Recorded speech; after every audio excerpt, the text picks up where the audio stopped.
Well, Georgia made an announcement on Tuesday night, telling everybody that the G-Day tickets are not sold out yet, which I'm a little bit surprised by, to be honest with you. I don't know if weather has something to do with it. I don't think it's going to be that bad in Athens. There's going to be a little bit of rain, but it's going to be primarily before the game starts. So um, Georgia not quite sold out with G Day yet. Tickets are $5. And Kirby Smart got on social media on Tuesday to get folks the message that he wants to see the stadium sold out, or full, which I think is great and everything. The other question I've gotten a lot and only gotten the answer to it last night is what is Georgia doing with this $5 per ticket? When you think about $5 per ticket, there's, let's just say, 93,000 people.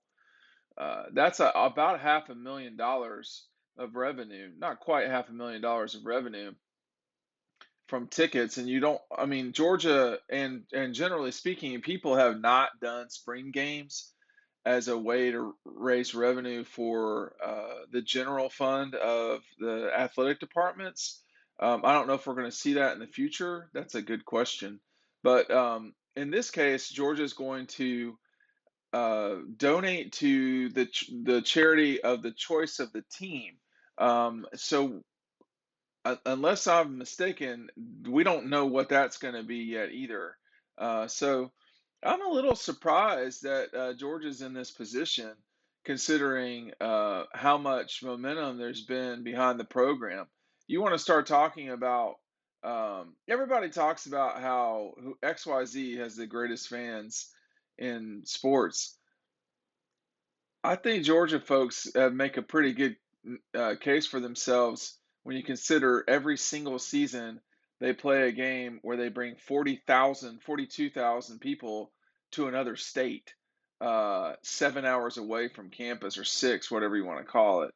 And I've seen them at the Rose Bowl, the Indian National Championship in Indianapolis, Oklahoma, Arizona, Colorado, Notre Dame. Forgot about Notre Dame.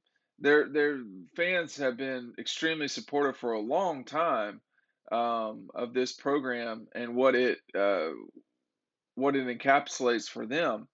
But it is um, it is interesting that the game has not been sold out yet. I don't know where they're at on that number, but I do think it's that right now we've gone from the championship high, which lasted, I would say, until early March, where there was a lot of enthusiasm and so forth, and we have entered into a time where there has been a slight lull in activity, and I think folks will be slow to sell Sanford out for G Day, but I think they will inevitably do so.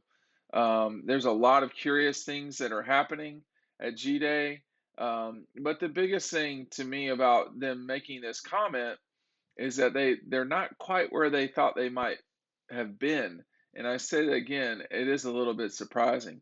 But on G Day, you're going to get 2 hours of uh, of watching the current dogs. Now, before that, let's keep in mind, I was talking to a Georgia official yesterday just for my own plans because I have a very busy Saturday, as y'all already know. I'll be at UGA Red Zone with DAWGSTRUCTION.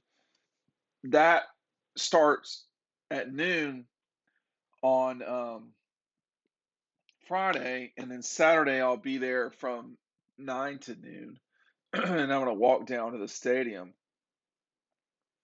But I was asking an official at Georgia what time we could get into the stadium. And for y'all, you can get in at 10 o'clock in the morning. So that's pretty good considering the game is not until 1.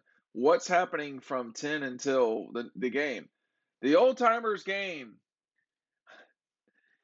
I mean, I want to see Kirby Smart out there willing to risk it all, tear his hamstring, rip up an ACL, just so we can see him run out there again. Again, I'm gonna tell you right, Brian McClendon can play in this game. Thomas Brown can play in this game. Um, I wonder how long Del McGee could go. Kirby Smart, I want to see you out there. It's flag football. You're not. No one's going to get hurt. We can let Andrew Smart play as well, Kirby's son. That would be worth the price of admission right there. But it would be. It's always fun seeing guys who have been around the block for a long time play and hearing old names again. But I want to see Kirby get out there. I want to see. Um, I want to see him try to run for 30 minutes. We can't do that. We're out of shape and condition. That would be I would pay to watch that. I would pay to watch, but he's got to play the whole time. He can't sort of play. I mean, I need him to play the entire time. Obviously, that will never happen because he has responsibilities on G Day with recruiting and so forth. It's going to be a big recruiting weekend. We talked about that a lot on Dog Post, and it's something that everybody needs to pay attention to, keep an eye on. This weekend will be a critical moment setting up the 23 class, 24 and 25 coming down the road. These weekends are critical. That's another reason why Kirby is so um, is putting all of his back into this effort. He wants to make sure that the stadium is completely full. When you look at last weekend, I mean, I didn't watch all of it, but I saw some of the highlights in the Clemson game. Clemson is a team that is not that far away from Georgia. They have won a national championship in recent memory. They are a competitor of sorts in the recruiting game. Their stadium was not impressively filled.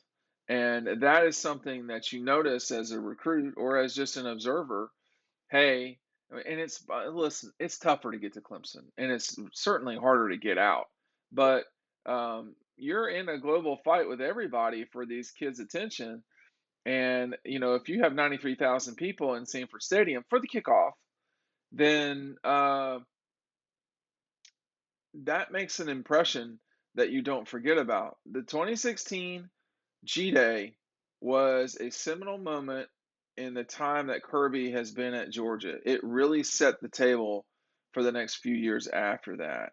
You don't sign Jake Fromm, Richard LeCount, and guys like that without G Day.